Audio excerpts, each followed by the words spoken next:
Welcome in to another episode of BKL Nightly. Happy Tuesday. Normally I'm here on a Wednesday, but it is a Tuesday because the Bills have a short week this week. Of course, playing the Texans on Thursday night, traveling down to Houston for week 12. The 5-5 Texans and the 7-3 Bills. So we're going to get right into stuff today because we have a very, very extensive injury list to go through. I believe there's 16 names on the injury list. Last week, I think it was 14 when I talked to everyone on Wednesday.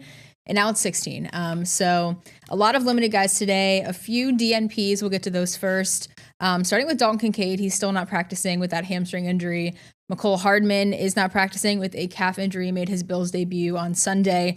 And Curtis Samuel also has an elbow and neck injury, has not been practicing this week. And then Khalil Shakir also listed as a did not practice. He is out with a personal matter. So potentially we'll be back for Thursday, but still no update on obviously what the personal matter is or if he will be, good to go and back in Buffalo, assuming maybe he's not in Buffalo. We'll see where he is. But yeah, we'll see what happens with him. All right, a lot of limited guys, like I said. Let's see. A lot of guys to get to. All right, we'll start with a lot of defensive guys. Christian Benford was limited today, groin injury. Terrell Bernard, ankle injury limited. Joey Bosa, wrist injury limited. Taron Johnson, another groin injury limited. And then Fedarian Mathis, a shoulder injury limited. So a lot of starters there, a lot of key guys on defense that are limited today. Better than not practicing, but still not a great sign. All of these guys did play on Sunday, with the exception of Fedarian Mathis. But the first four that I listed did play on Sunday, but re-aggravated some injuries and are now limited again. And then we've got some offensive guys. Connor McGovern was limited today with an ankle injury. Josh Palmer back to limited. He was full last week after missing a few games. He has that knee and ankle injury, again listed as limited. Jordan Phillips also limited today with a wrist injury. Dorian Williams with a groin injury. And then, as I mentioned on this list here, Shakir did not practice, out with a personal matter. All right, well, speaking of injuries, someone with an injury was back in the building today. Ed Oliver, who has really just had probably the worst luck of any Bills injury-wise this year, was back in the building today. He had surgery to fix a torn bicep, so he was there. He seemed in good spirits by the videos I've seen of him. Thad Brown was in Orchard Park today and got to talk to some of the guys, just what it was like to see Ed Oliver back in the facility. But Deion Dawkins, said maybe that's not the right question to ask. We see him there, but maybe it's more important to ask something else. I don't think you see Ed, you hear Ed, right? So I'm going to reframe the question of what is it like hearing Ed around? It's great to hear Ed. Ed is a little Tasmanian devil, and he's a great energy person. He brings great energy, and it's nice to have him back around. I know he's dealt with a bunch of injuries this year, and he's been in good spirits being around the building. It's great. He always just brings a fun vibe. Like, he's smiling, happy, and he just brings a great attitude. A lot of people are sad and head is down and unpresent. Ed is here. He's smiling. He's still joking around like, I could do this. Like, that stuff is cool, right? Like, we know that this league is 100% injury rate, and for Ed to be here smiling and just cheering the guys on and still supporting young Deion Walker, right? And being here and just coaching guys and just being around and being like, bro, but you're killing it. Yep. And good job. Yep. What can I do? This, that. It's dope. It's dope. Just having Ed Oliver back would probably provide some sort of spark to this defense, I would think. I mean, week one, Ed Oliver was the standout guy on defense against the Ravens. And then just since then, he had an ankle injury. Now, obviously, this bicep injury. So just a lot of things for Ed Oliver to be dealing with and going through, but it does seem like he's in good spirits, and everybody says it's great to have him back. You can kind of see from the video that I showed you there, he's dancing around, looking like he's having a good time. So all good things to see him back in the building today. All right, well, looking ahead to Thursday, the Bills are taking on a very tough Texans defense. I believe they're ranked first overall in total defense through the first 11 weeks. So up until this point, they're the best defense in the NFL, or at least one of the best in several categories, defensive categories. So it is going to be quite the challenge for a Bills offense that at times has been rolling like they did last Sunday in their win over Tampa Bay, but also has struggled a lot this year. So today, Thad Brown, as I said, was out in Orchard Park and got to talk to a lot of the Bills offensive guys, just how they're, seeing this defense that they're up against, maybe how they're planning on containing it and, or not containing it, but moving past it as they try to contain them, and just what those offensive guys' thoughts were on this challenge that they have ahead of them in the next 2 days.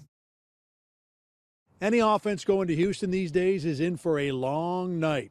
The Texans defense is top 5 in most every category, led by edge rushers Danielle Hunter and Will Anderson, who have 17 sacks combined. Both guys are in the top 10. It's not just them. The Texans have elite talent all over the field.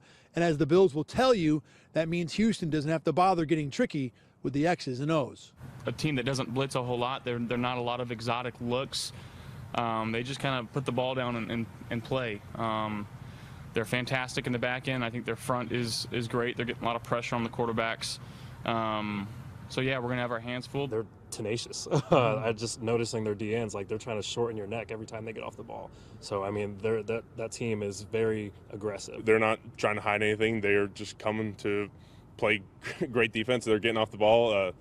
We've played it's like the Jets defense from past years where they're just trying to penetrate and cause as much chaos as they can. They got some guys that have that are big in stature and yet have twitch to them, and really at all 3 levels of their defense. So it's both corners are really good, and their safety play is excellent as well. The good thing about it is we've played them before, so they know who we are, we know who they are, and the respect is there of the competitive level. Like me and Spence are great tackles too, so I think the battles week in and week out in this league, they're tough no matter who it is. Remember, the Bills' offense had a rough trip to Houston last year. It was the only game in Josh Allen's career where he completed less than 10 passes in a loss. Allen admitted on Tuesday, quote, "I got pretty beat up that game. Didn't play very well. Watching that film was hard to watch." He's hoping this year will be a little bit better. Now, we see the same Josh Allen that we saw on Sunday, 3 passing touchdowns, 3 rushing touchdowns. I think this Bills offense will handle the defense in front of them, but we do know that last year the Texans beat the Bills. 23-20 was the final score in week 5, and it was a very poor offensive performance. As Thad kind of talked about, Josh Allen had 131 passing yards in that game. C.J. Stroud did play. He had 331. He isn't playing he's out with a concussion this game, but this will definitely be a challenge for the Bills. And we will see how they handle it on Thursday, and an away game certainly doesn't make that easier. And in a completely different climate than it is here in Western New York. They're going down to Texas. I'm sure it's probably like 85 degrees there. So it should be a challenge for the Bills, but I think it'll be a fun one to see if they can overcome it. All right, it is now time for our BKL Roundtable segment. Thad Brown, Josh Reed, and Carl Jones out in Orchard Park, as they do each week, talking the X's and O's, the what's going on in the game. I believe they do talk about this defense and just what the Bills are going to have to do to overcome it and get another win this week. So I'll let them take it away from Orchard Park. Time once again for the BKL Nightly Roundtable. Thad Brown, Josh Reed, Carl Jones, Bills and the Texans. Look, we all know about this Houston defense, and if you don't, you're going to find out this week. But for you guys, what part of this defense is the scariest? Well, first off, the Houston Texans are on national TV way more than anybody Agreed. would probably like. And so I've had a chance to watch them the couple of times the Bills haven't been on national television. 2 things stand out. Their offense stinks, and their defense is outstanding. And one of the things that's the scariest part of it, they are physical. They just fly around the field. There are a couple of teams around the NFL, the Texans being one of them. Detroit Lions are another one that you just watch, and it almost jumps through the screen how hard they are hitting guys. I had a chance to talk to a couple different players about how physical this Texans defense is, including fullback Reggie Gilliam, who might be one of the most physical players on the Bills team. And he said, oh, they like to get after it. They're DNs, and I believe they get things started up there. Danielle Hunter and Will Anderson, those 2 guys make that defense go. Listen, Derek Stingley is probably a top 2 cornerback on planet Earth. He's awesome. The cornerbacks, the secondary is great. But that defense is elite because they have 2 alphas on the outside. Will Anderson's great. I think Danielle Hunter actually has more sacks this season. Those 2 go. That defense goes as far as the defensive ends will take them. That was going to be my answer until you brought up the national TV thing, because I sat there and watched that Houston-Seattle game way too long 100%. for fantasy football implications. The thing that scares me the most is the relentlessness. You think about that game by itself.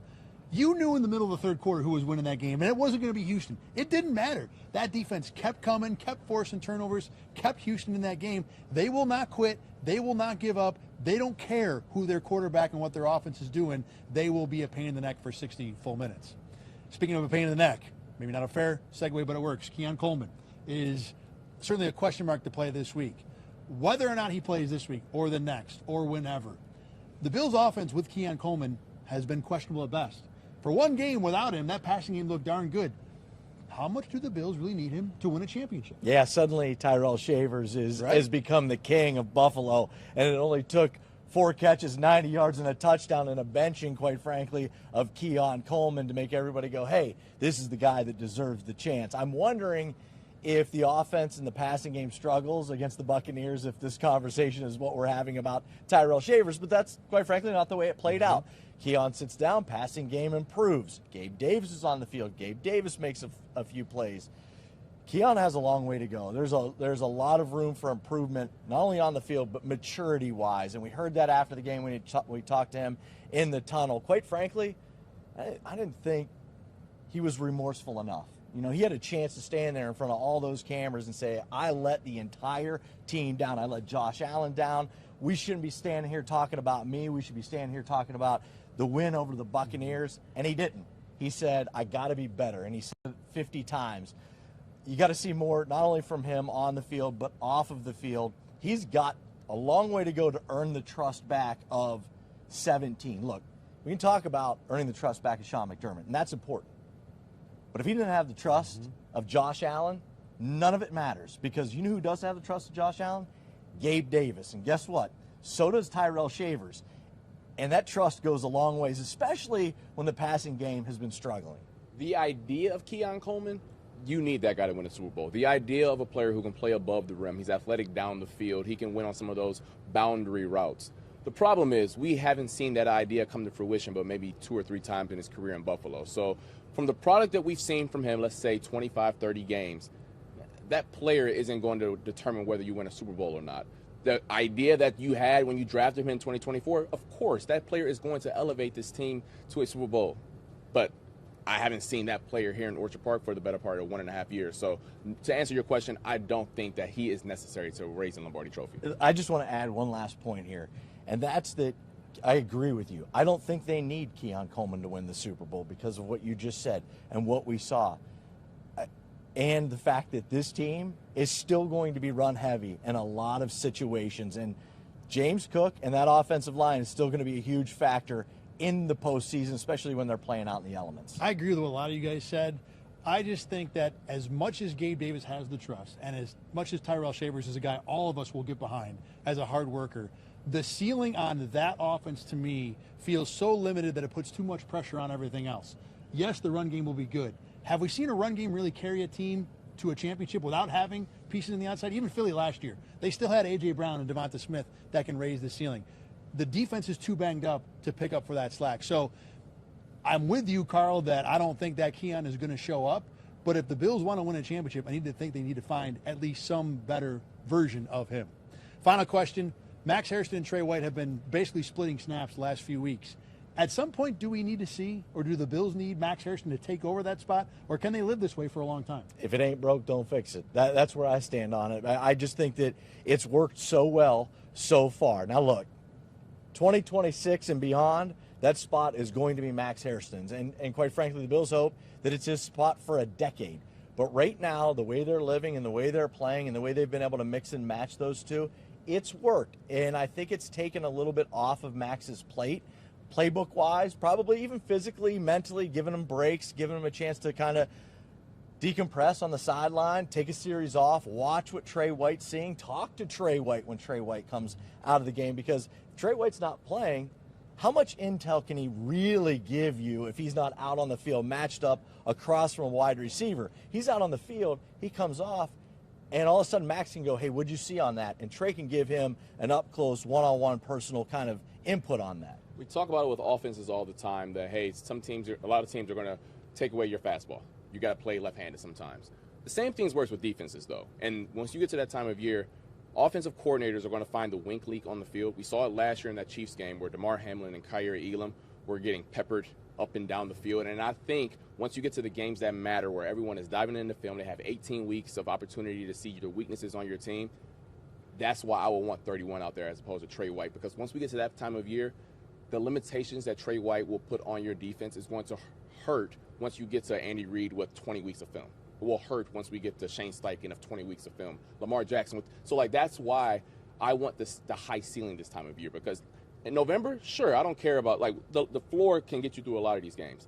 I'm trying to win a Lombardi trophy, and we need our best players out there. I'm kind of with Josh on this, that I like what they're doing right now. And honestly, I feel like that we're having the same conversation we just had about Keon, but me and you are on the opposite sides now, where I'm okay with what they currently are doing. I do like the idea of having both guys out there to go to, that you're not relying on Max at this point in his career. But you're probably right. At some point, the Bills are going to have to find that ceiling with Max Hairston. The thing is, I think with Trey, I think he's playing just well enough to where I can wait for Max Hairston to absolutely make it clear that he deserves to be out there full time before I just throw him out to the Wolves. All right, that's going to do it for this edition of BKL Nightly Roundtable. For Carl and Josh, I'm Thad. Let's go back to the studio.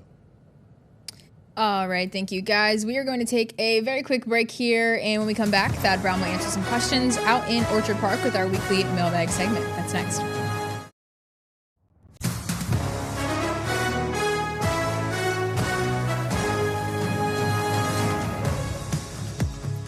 Welcome back to BKL Nightly. It is now time for our weekly mailbag segment. Of course, Thad Brown is out in Orchard Park after the Bills practice today as they get ready for a short week. They head down to Houston, Texas to play their Week 12 game. So we'll get right in to this week's question ahead of this Thursday night matchup.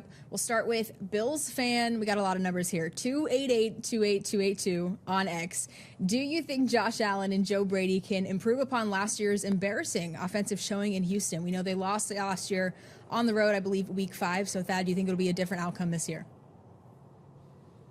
Yeah, that game was 30-9, and Josh Allen talked about how the film was very tough to watch of that game coming back after the 30-9 loss last year. That was probably the Bills' worst offensive game. It seemed like things got a whole lot better from there.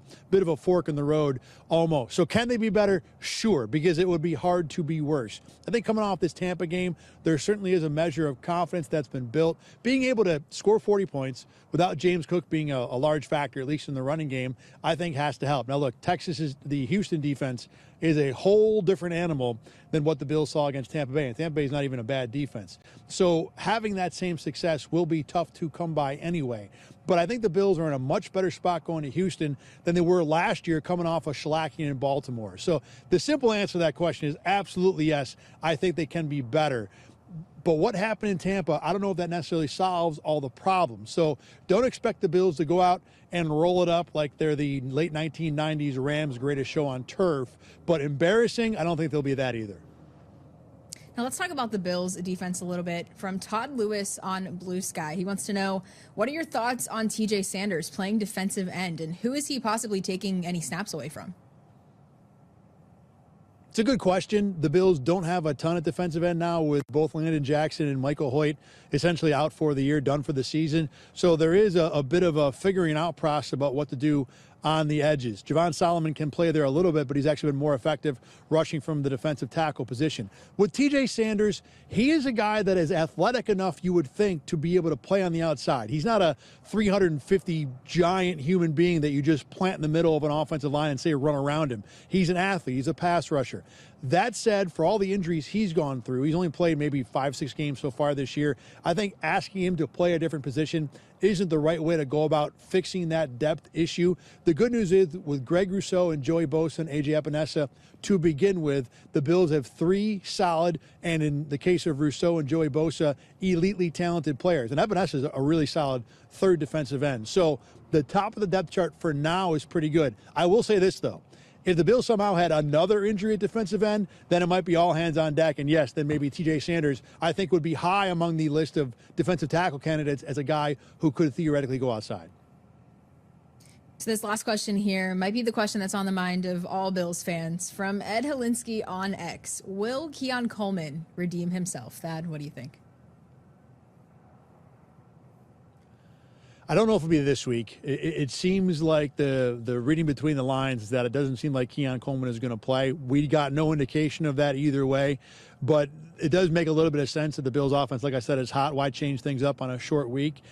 That said, it is the multi-million dollar question, we'll say here at One Bills Drive, whether or not the Bills can get anything out of that first pick in the second round draft pick from last year. I think the Bills do need to find a way to get some improvement from Keon Coleman. I don't think this receiver core, as constituted on the field Sunday against Tampa, is good enough to win a championship. Whether the Bills can get anything out of Keon, whether he does clean up his act, there is a lot that is left to be desired about the way Coleman has approached not only the game on the field, but certainly off the field. The good news is there's so much that he can do better that you would think somewhere there would be some improvement.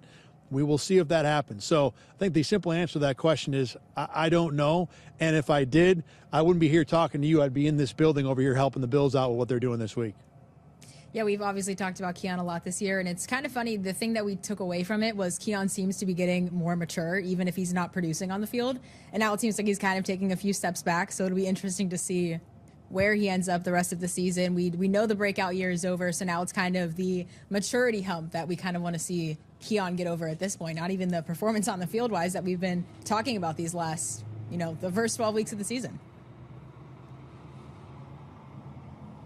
The Keon Coleman report we were doing back in training camp, where it was every day taking the temperature of what's going on with Keon Coleman and whether or not he's going to be able to figure things out. We're long past that. Now it's about, can Keon Coleman get himself functional enough to even get on the field and get out of Sean McDermott's doghouse before we worry about what he can do in terms of a contributor to this football team.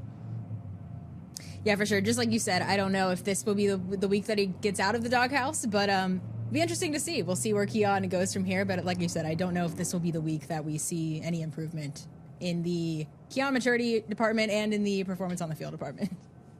All right, that is going to wrap up this week's weekly mailbag segment, of course. Thank you, Thad. All right, as always, you can send your questions to @ThadRound7 on X, Instagram, Blue Sky, and over on the News 8 Facebook page each Wednesday. Typically, I know it is a Tuesday today, but each Wednesday, and Thad can answer your questions. We'll talk about them here on BKL Nightly. All right, so normally we do our predictions on Thursdays, but since it is a Thursday night game, we've got to do them a few days early. So I just want to let everybody know I am 7-3 on my predictions, and Caleb and Thad are 5-5. So I am, holding the title currently. Not that that means anything, but I'm just going to say I am 7-3 along with the Bills. We'll get to Thad's prediction first. I'll let him, give his thoughts out in Orchard Park, and yeah, here's what Thad thinks is going to go down on Thursday night. This Houston Texans defense is every bit worth the hype, with stars at the most important positions on the edge and at corner. The good news for the Bills is they're pretty good at tackle, so I think these Spencer Brown, Will Anderson, Deion Dawkins, Daniil Hunter battles will be a whole lot of fun to watch. And then at corner, the Bills don't have great receivers, so there's not a whole lot that Darryl Stingley and that group will be able to take away. If the Texans defense does have a weakness, it is, I guess, kind of sort of defending the run. So hopefully for the Bills, James Cook can get going.